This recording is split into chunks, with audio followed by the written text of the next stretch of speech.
Voici trois quadrilatères que vous connaissez bien.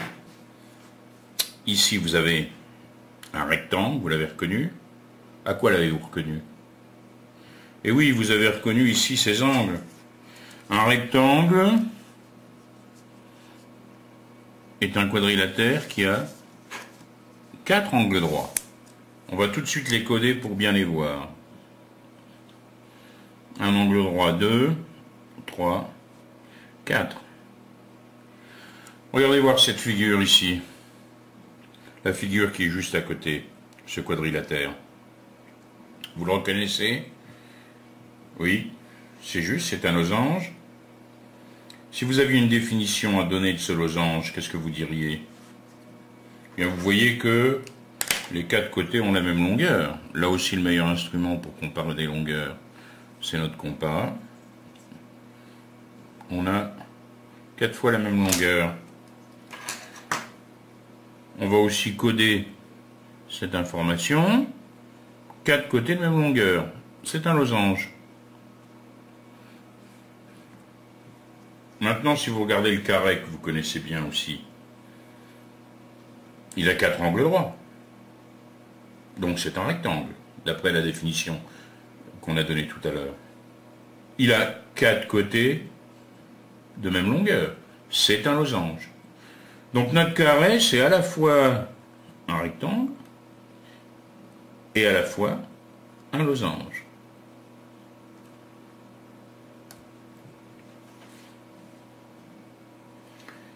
Regardons maintenant à nouveau notre rectangle. Qu'est-ce qu'on peut dire des différents côtés? Si on regarde des côtés opposés, on s'aperçoit que les côtés opposés ont la même longueur. La longueur ici et ici de ces deux côtés sont les mêmes. La longueur de ce côté et de ce côté, chaque longueur est identique. Et si on regarde les côtés opposés, on s'aperçoit qu'ils sont aussi parallèles. Donc les côtés opposés d'un rectangle ont la même longueur et sont parallèles.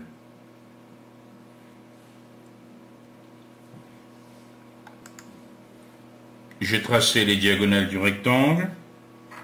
Je m'aperçois d'une propriété intéressante. Si je compare la longueur des deux diagonales, je m'aperçois qu'elles ont la même longueur. Puis je m'aperçois également que ces deux diagonales, elles se coupent en leur milieu. Donc ici, j'ai la même longueur qu'ici, la même longueur qu'ici, la même longueur qu'ici. Les diagonales du rectangle ont la même longueur et se coupent en leur milieu. Observons à présent les diagonales du losange, elles n'ont pas la même longueur. Par contre, il y a quelque chose à remarquer, c'est que ces diagonales sont perpendiculaires. On a donc des diagonales perpendiculaires, mais il y a une propriété qu'on a vue tout à l'heure pour le rectangle qui reste vraie. Cette longueur ici est la même que celle-ci. Celle-là est la même que celle-là. Les diagonales se coupent en leur milieu. Eh bien, si nous regardons maintenant le carré, c'est à la fois un rectangle et un losange. Il a toutes les propriétés du rectangle, toutes les propriétés du losange. Donc, si je trace ces diagonales, qu'est-ce que je vais pouvoir en dire? C'est qu'elles ont la même longueur, puisque le carré, c'est aussi un rectangle. Elles se coupent bien sûr en leur milieu, mais elles sont aussi perpendiculaires, parce que le carré, c'est aussi un losange.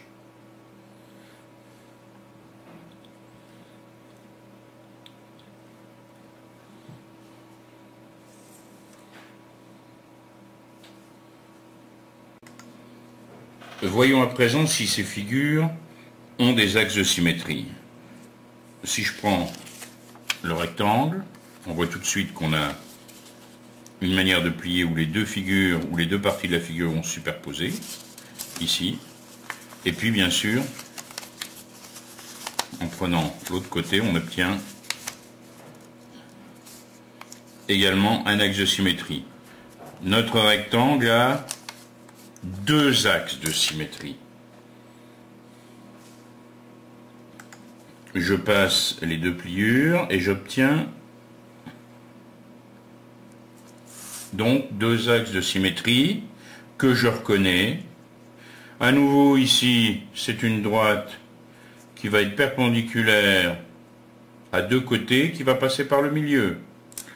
Cette droite aussi passe par le milieu de ces deux côtés et est perpendiculaire à chacun de ces côtés. Ce sont bien sûr des médiatrices, les médiatrices des côtés. Donc notre rectangle a deux axes de symétrie, les médiatrices des côtés. On peut aussi les appeler les médianes du rectangle. Prenons le losange. Le losange, j'ai pas tellement le choix pour arriver à plier de manière à ce qu'il y ait deux parties qui se superposent. Il faut que je plie en suivant les diagonales. Donc les axes de symétrie, qui sont des droites, hein, attention, les diagonales sont des segments, les axes de symétrie portent les diagonales. Il suffit de prolonger les diagonales et on a les axes de symétrie. Donc dans le cas du losange, deux axes de symétrie qui sont les diagonales du losange. Ou plus exactement, qui portent les diagonales du losange. Nous avions dit que le carré était à la fois un rectangle et un losange, donc il a les axes de symétrie du rectangle, que je peux tout de suite retrouver en pliant, de cette façon et de cette façon, et il a bien sûr également les deux axes de symétrie du losange. On va plier suivant les diagonales, et on obtient encore deux axes de symétrie. Donc notre carré a quatre axes de symétrie, que je vais passer en couleur.